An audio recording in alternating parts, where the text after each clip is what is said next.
সবুজে সবুজে একাকার চারদিক, এমন সবুজের কোনো তুলনা হয় না।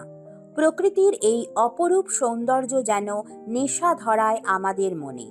গ্রাম বাংলার সবুজ প্রকৃতির মাঝে এসে সতেজ হয়ে ওঠে আমাদের মন প্রাণ।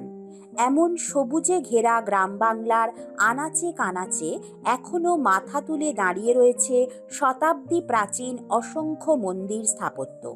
টেরাকোটা অলঙ্করণ সমৃদ্ধ প্রাচীন মন্দিরের খোঁজে আজ আমরা পৌঁছে গেছি মেমারি থানার অন্তর্গত শ্রীধরপুর গ্রামে। এই গ্রামের উত্তর পাড়ায় রয়েছে বহু প্রাচীন এক মন্দির স্থাপত্য। গ্রামের রাস্তার পাশেই বিশাল এক মাঠের ওপরে মন্দিরটির অবস্থান। আটচালা শৈলীতে নির্মিত এই মন্দিরটি প্রতিষ্ঠা করেছিলেন স্থানীয় গেঁয়ে পরিবারের কোনো এক পূর্বপুরুষ, এমনটাই মনে করেন গ্রামবাসীরা। মন্দির গাত্রে কোনো প্রতিষ্ঠালিপি চোখে পড়ে না। ভূমিতল থেকে সামান্য উঁচু একটি ভিত্তিবেদির ওপরে মন্দিরটি স্থাপিত। মূল প্রবেশপথ পশ্চিমমুখী ত্রিখিলানযুক্ত।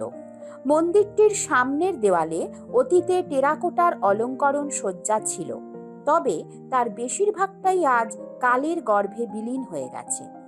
নামমাত্র কয়েকটি পোড়ামাটির ফলক বর্তমানে টিকে আছে প্রাচীন পোড়ামাটির শিল্পের নিদর্শন স্বরূপ।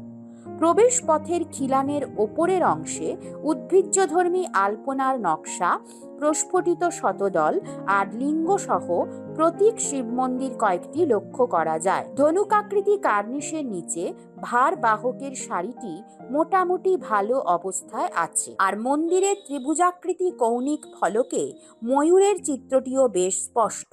আমরা এখন পূর্ব বর্ধমান জেলার শ্রীধরপুর গ্রামের উত্তরপাড়ায় এক প্রাচীন মন্দিরের সামনে দাঁড়িয়ে আছি। সেই মন্দিরেরই সেবায়ত বংশের এক উত্তরসূরির কাছ থেকে আমরা এই মন্দির সম্পর্কে জানব। আপনার নাম বলুন। আমার নাম হচ্ছে শ্রী অমরনাথ নন্দী। অমরনাথ বাবুর কাছ থেকে আমরা এই মন্দির সম্পর্কে কিছুটা তথ্য জানবো। আপনার নাম? আমার নাম নৃসিংহ প্রসাদ নন্দী। আচ্ছা, নৃসিংহ। প্রসাদ।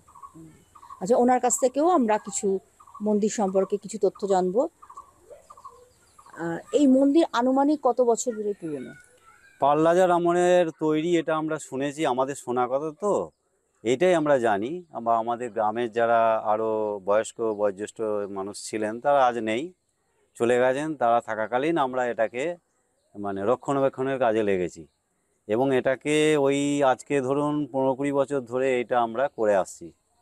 এইভাবেই এই মন্দিরটা নষ্ট হয়ে যাচ্ছিল, তা সে সময় কিছু ব্যক্তি এসে এটা ভেঙে নষ্ট করে দিচ্ছিল। এমন সময় এক বিষধর সর্প ওপর থেকে দেখা যায়, তখন ওরা ফেলে দিয়ে চলে যায়। তারপর থেকেই এটা বন্ধ থাকে। তারপর হঠাৎ একদিন গ্রামের লোক মিলে, আমরা সকলে মিলে এটাকে ঠিক করি।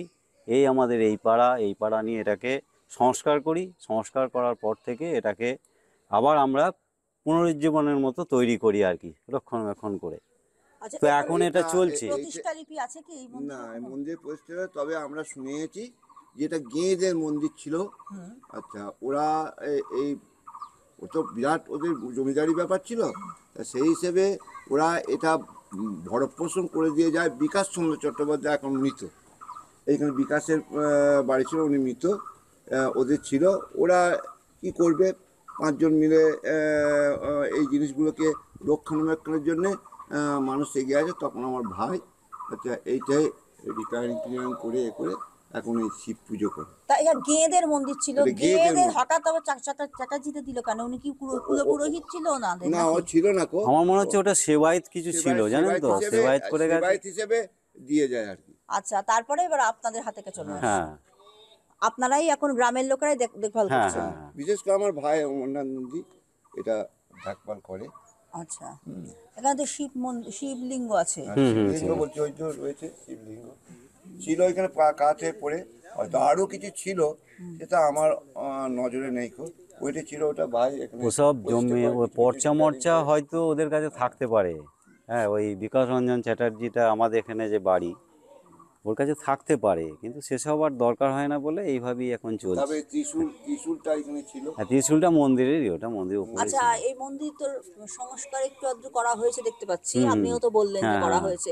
সেটা কি মানে এই গ্রাম ব্যক্তিগত থেকে অনুদান? হ্যাঁ হ্যাঁ ও হ্যাঁ, গ্রামের লোকেরা মিলে। গ্রামের লোকেরা Donate মিলে করে। ডোনেট ফোনেট করে এটা হয়েছে।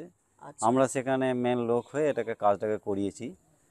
তা সরকারি কোনো অনুদান পায় না, তো সেটা পেলে ধরুন এটা আরো ভালো হয়, আরো কিছু হয়, করা যায়। বহু প্রাচীন এই মন্দিরটি ভগ্নপ্রায় হয়ে যাওয়াতে আজ থেকে বছর 15 আগে স্থানীয় বাসিন্দা শ্রী অমরনাথ নন্দীর উদ্যোগে সকল গ্রামবাসীদের সহায়তায় মন্দিরের কিছু সংস্কার কাজ করা হয়েছিল। খুলে পড়া ফলকের অংশে আর 3টি খিলান স্তম্ভের গায়ে সিমেন্টের মোটা প্রলেপ পড়লেও ধ্বংসের হাত থেকে অন্তত দেবালয়টি রক্ষা পেয়েছে। সংকীর্ণ অলিন্দ পথ পেরিয়ে মন্দিরের গর্ভগৃহের প্রবেশ দরজার ওপরে একসময় পঙ্খের সুন্দর নকশা ছিল, তবে বর্তমানে তা একেবারেই অস্পষ্ট। আপনাদের এখানে কি কি পার্বণ হয়? শিবরাত্রি হয়, নীলের পুজো হয়, হ্যাঁ এগুলো হয়, চলে। আচ্ছা, হ্যাঁ। এই সবটাই ওই আপনার হ্যাঁ। গ্রামের না না, লোকেরা এই মিলে শিব মন্দিরে আর কি, আর গ্রামের লোক মিলেই হয়। সবটা করে? হ্যাঁ, আচ্ছা, এদের সহযোগিতায় আমরা উদ্যোগ নিয়ে এটা করছি আর কি। মানে আপনি হ্যাঁ। ব্যক্তিগতভাবে মানে হ্যাঁ, মেন হ্যাঁ, উদ্যোগ হ্যাঁ, আপনিই নেন? হ্যাঁ। আচ্ছা।